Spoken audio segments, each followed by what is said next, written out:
YouTube, you're not gonna believe it. I got the best stuff today. Stick around. I'm gonna unload this van. You are just not gonna believe the stuff we picked up. It is insane.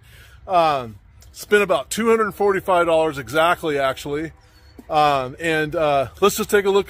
This is the side door, and I'll swing you around. And this is the back door. Woo, doggy. Stick around, let's get this unpacked and let's do this.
Of these.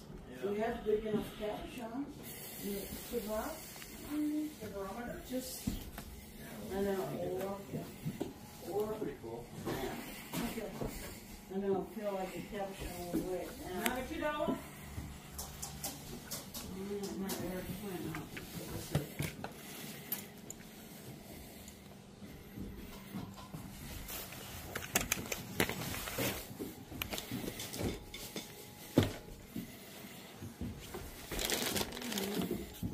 Plus cheats up to today, we're working. Oh, you know, you want to get a haircut and then you Come back and pick you up. no, let's go. Yeah. He has to get happy already. I gotta make some.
Well,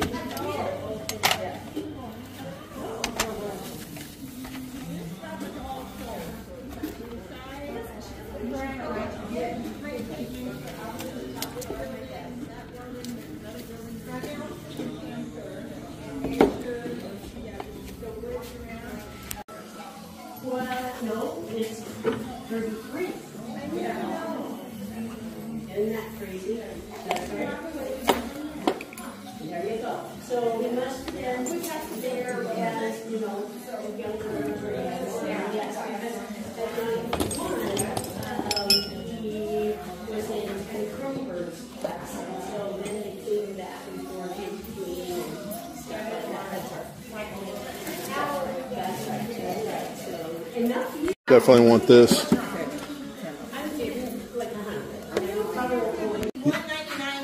Look at that.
All right, the first thing that we're unloading from the estate sale is this structure. Check it out. So, I'm not sure if I got it right or not. It seems like maybe this is like too tall. Maybe these are cross members for the middle, but it is massive. And it all comes apart. And I've got an extra chunk of ridge line. But there we have it. What do you think, babe? Turkey foot? All right, that is, and the lantern's in there. It was $1. It was $1. But this jet sander, it was 10.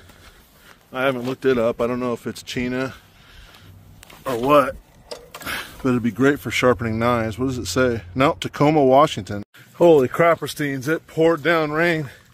I had to put everything back in the van and put those poles away. I'll show you what I just did. Just chained them up, got them up out of the weather, and stored away. Woo! Okay, in the meantime, let's take a look at these fishing poles. Let me get them dried off, and I'll move them back to my workbench, and we'll take a peek. Alright, this is what I ended up with. Looks like I've got 2 really good poles that all match up, and the rest seem to be parts. Alright, I picked up this radio. It is a Wave Magnet Zenith.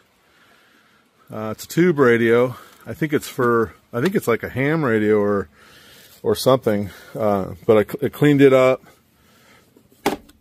I had to extract the battery out of it. There was a huge battery back in here. You can kind of see down here, this entire bottom area was a gigantic battery, and I was able to salvage the plug.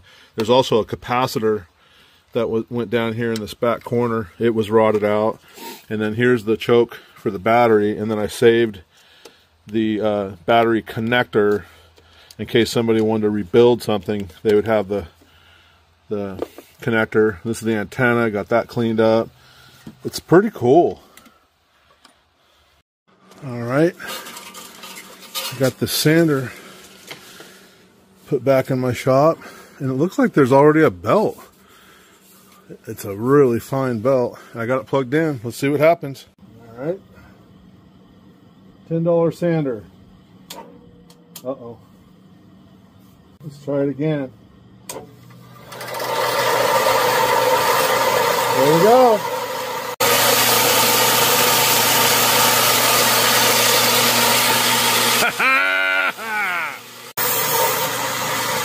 Oh boy.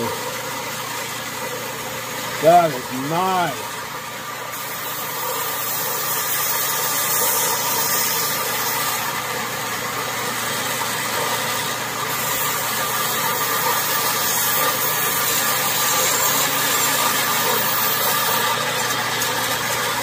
Woohoo!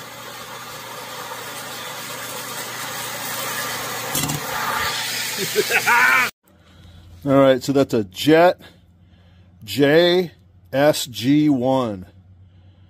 JSG1 belt and disc sander grinder. Wow. I have been oiling leather and applying boiled linseed oil to these mule backpack. They're called oh man, what's it called? Basically, they're backpack setups for packing mules up into the woods, maybe going elk hunting. It's got the panniers. I'm going to pan out and I'll show you a couple pictures. I've got them all laid out finally, right before it started raining, and I got them listed, but I'm going to show you the pictures of them.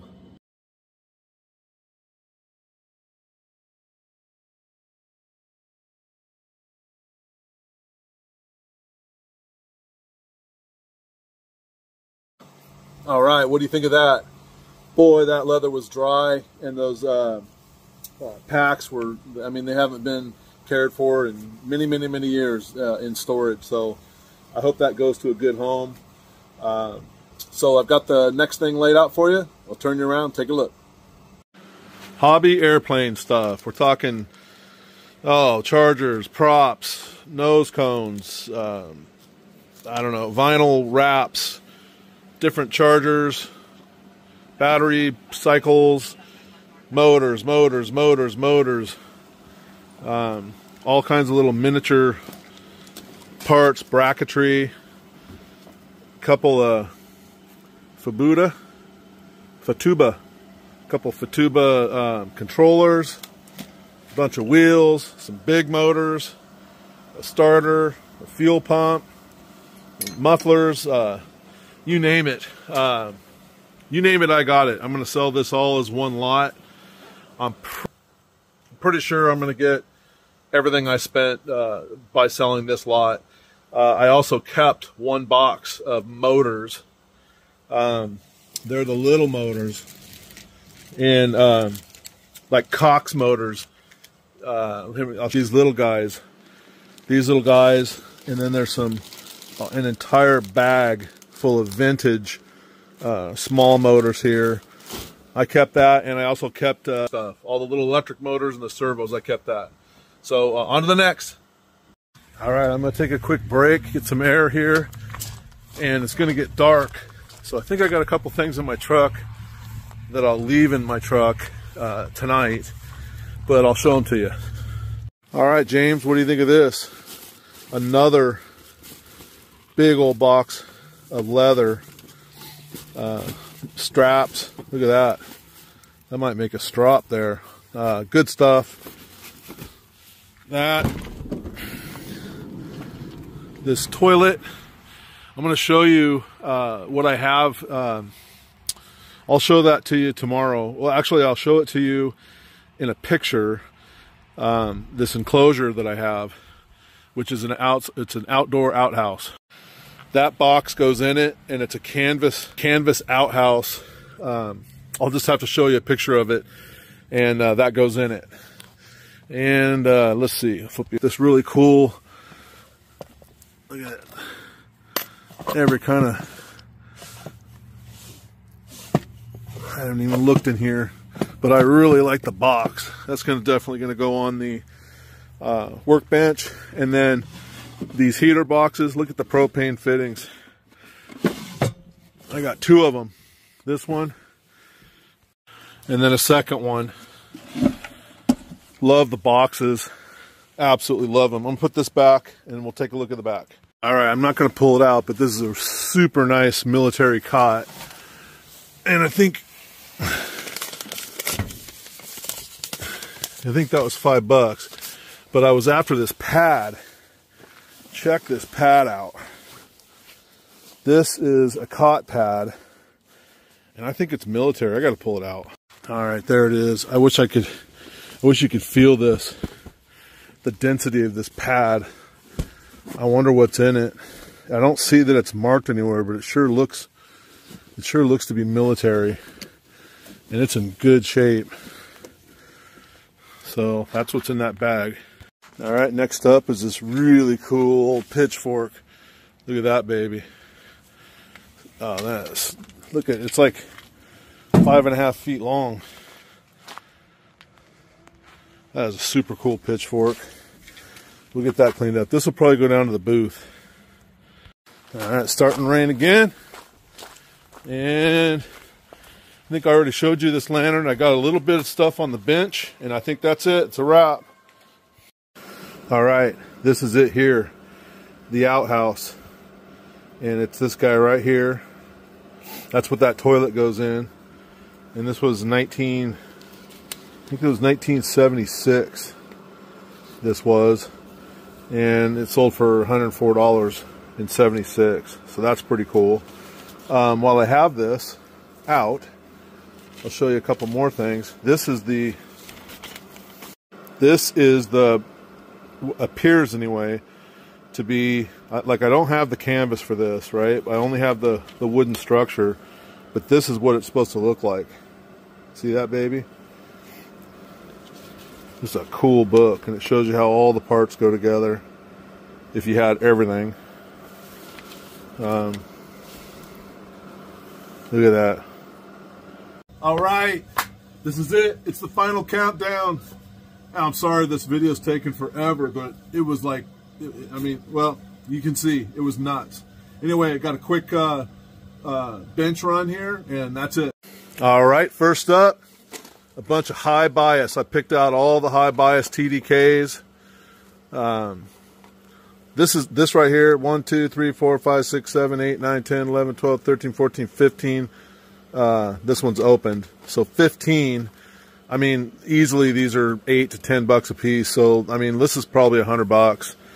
I got all these clamps. I think they're China clamps, but I use them all the time. This isn't. Zimmo. I think this is a puller of some type. This also is a real nice Jorgensen. This is a really good 2 for $1 clamp. I picked up this Fisherman's Solution. Guess what? This is Cutco. So I got to look this up. I didn't even know Cutco made such a thing, but that's pretty cool. Set that aside. I think this is not a knife sharpener, but it trues up the edge. This is a nice one. Got a couple. What does it say there? It said, oh, it's Chicago Cutlery. That one there, and then I got this one. I remember my mom had one exactly like this. And then this one here, it says Industrial Diamonds do the work for you. Easy Lap. So this is a sharpener here. That's pretty cool. This is a China knife. This was just in the box with the other knives. I'm gonna get this little caterpillar. Someone made this little caterpillar toy. I think I paid a couple bucks for it, but someone did a real nice job. And people love this stuff, so I'll probably take this down to the booth. Another one of these kitchen hatchets. This is the second one. I think I found one like 2 weeks ago also. I already sold the other one. The other one, it went right quick down at the booth. I think I got $10 for it. Some little wrenches. This axe, It's kind of, I don't see any markings on it, but it's an old double bit axe. So I'll clean that up. Little knife sharpener, some wedges. I'm not sure what this is. Some sort of, maybe an X-Acto knife. I'll have to check that out. That's a cool tool. Nice punch. I'll get to these here in a second here. Check this egg beater out. Maynard. That's an old timer. That's a really cool egg beater. This, I thought that this was just like maybe a China device here, or what do you call it, cleaver. But I got to tell you, I have to look this up. It's a made in Maryland, and it's Chas D. Burdell, and it's pretty cool. And that paper goes with this, so I'll have to look that up and see what that does. Got a nice little mallet here. I don't see any. Oh, there is a market there. True Temper mallet. Real nice little tool bag. And this Beckel Canvas Products, this is EMA, Portland, Oregon. Isn't that cool? This is the brand of those mule packs. Those mule packs were made right here in Portland, and that is the same brand. So maybe this was just something, a little tool sack that they picked up there when they're buying the mule packs. Nice little fishing kit here, some sinkers and a little D-lyre. I love this little car. This little car right here, and a lighter. Look at that baby. Some drill bits. Two really, really nice Bibles. Really nice. In the box. Look at these babies. Look at that beauty. I don't think I even looked at this one. They're old. Yeah. Them are some old Bibles. Nice shape. And I love the fact that they got their boxes still. That's cool. All right. Rounding the corner. These punches here are American made by Osborne Company. I think that these are like gasket or leather punches, and they are sharp. There's two of them still in the box. Boom. No brainer, right? Pinstriping bottle. I think this is, you put the fuel in there, or and then you pinstripe with that. Some hammerheads, nothing special. I don't see anything real old, but this is kind of cool. Cool, nice little carpenter's hatchet heads. Okay, let's just get these out of the way. I can't even make this up. JK Engineers files. Okay, how about the whole box? I mean, we're talking 1, 2, 3, 4, 5, 6, 7, 8, 9, 10, brand new. They American made. They're in India. Metal files, different grades. Look at these babies. Holy mackerel. I got metal files for the rest of my life and yours. Look at that. Look at these beauties. Get these set off the side. This is a set of the leather gasket punches. They're Chinese. These are probably Harbor Freight. They were in the same box. A nice little set of easy outs. And let's see, this is a little USA 8th pipe, made in USA, little threader. I think we did that, and I think that is it. I think we did it. I think we did it. Hey, thanks for hanging out for so long. I know this was turbo. Guess what? Tomorrow is flea market day. I don't know if I have the energy to go, but I will tell you when I do go, I'm gonna take the chill pill. And it's gonna have to be something pretty doggone interesting for me to pop on it tomorrow, because I got my work cut out for me to process this stuff. So thanks for hanging out. Thanks for coming and seeing the yard sale scores. I hope you're having a great weekend, and we'll see you around.